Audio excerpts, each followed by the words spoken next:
नमस्कार दोस्तों, वैदिक मैथमेटिक्स के एक और वीडियो में आपका स्वागत है। आज हम इस वीडियो में ये जानेंगे कि कैसे हम किसी भी नंबर का स्क्वायर रूट आसानी से फाइंड कर सकते हैं। मेरी आपसे सिर्फ इतनी रिक्वेस्ट है, इस वीडियो को एंड तक जरूर देखिएगा।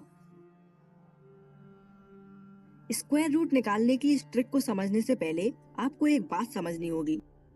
मान लीजिए हमें 576 का स्क्वायर रूट फाइंड करना है, तो मैंने आपसे ये कहा कि इसका आंसर जो भी हो, उस आंसर की लास्ट डिजिट या तो 4 या फिर 6 होगी।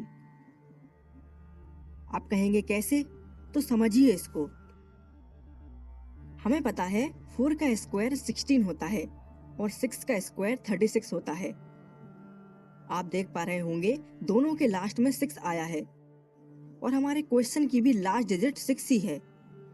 और इसके अलावा अगर आप किसी भी नंबर का स्क्वायर करते हैं तो लास्ट में 6 नहीं आएगा। सिर्फ इन दोनों नंबर्स का स्क्वायर करने पर ही लास्ट में 6 आता है, इसीलिए मैंने ऐसा बोला। आप इस टेबल को देखिए, इससे आपको ये पता चल जाएगा कि स्क्वायर रूट निकालते समय हमारी लास्ट डिजिट क्या होगी। फॉर एग्जाम्पल, अगर हमें 144 का स्क्वायर रूट निकालना है तो हमारे आंसर की यूनिट डिजिट या तो 2 होगी या फिर 8, राइट? आई होप आप इस चीज को समझ पा रहे हैं। चलिए अब स्क्वायर रूट निकालने की ट्रिक को समझते हैं। मान लीजिए हमें 1521 का स्क्वायर रूट निकालना है, तो एक बात तो बिल्कुल साफ हो जाती है कि हमारे आंसर की यूनिट डिजिट या तो 1 होगी या फिर 9, राइट? अब आप जरा ध्यान से समझिएगा।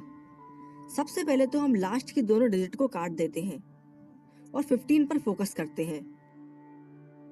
हमें उस नंबर को देखना है जो कि 15 से जस्ट पहले है और वो किसी ना किसी नंबर का स्क्वायर होना चाहिए।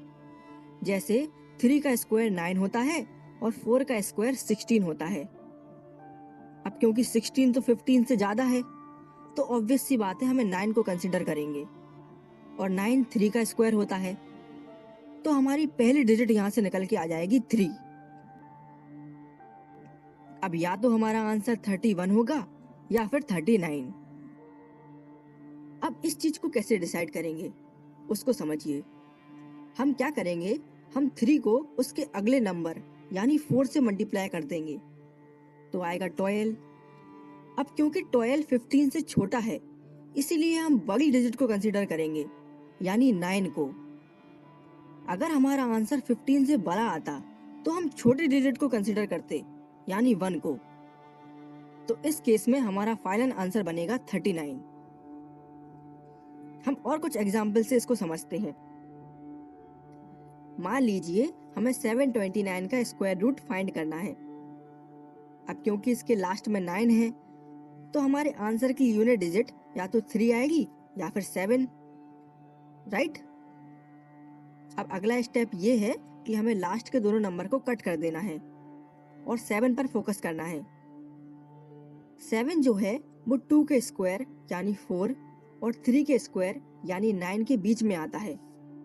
हमें उस नंबर को देखना है जो कि 7 से कम है। अब 9 तो 7 से ज्यादा है, तो ऑब्वियस सी बात है हम 4 को कंसीडर करेंगे और 4 जो है वो 2 का स्क्वायर होता है, तो हमारे आंसर की पहली डिजिट तो हो जाएगी 2। अब हम 2 को 3 से मल्टीप्लाई कर देंगे तो आएगा 6। अब इस बार भी 6 जो है वो 7 से कम है, तो इसीलिए हम बड़ी वाली डिजिट को कंसीडर करेंगे यानी 7 को।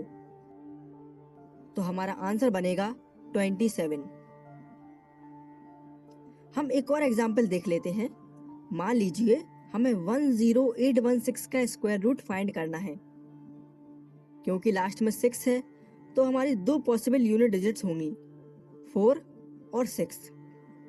लास्ट के दोनों नंबर्स को कट कर देंगे।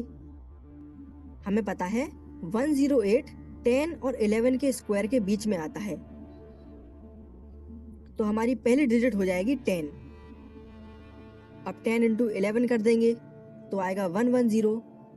अब इस केस में 110 जो है वो 108 से ज्यादा है, इसीलिए हम इस बार छोटी वाली डिजिट को कंसीडर करेंगे यानी 4 को। तो इस बार हमारा आंसर बनेगा 104। मैं आपसे यही कहूँगा कि आप इस ट्रिक का यूज़ करके खुद से एक बार स्क्वायर रूट निकालने की कोशिश कीजिए और कुछ क्वेश्चंस की प्रैक्टिस कीजिए। मैं आपको यकीन से कह सकता हूँ कि इस ट्रिक से आपको बहुत ज़्यादा फायदा मिलेगा। अगर आपको हमारा ये वीडियो पसंद आया है तो आप हमें कमेंट सेक्शन में बता सकते हैं। Thank you for watching.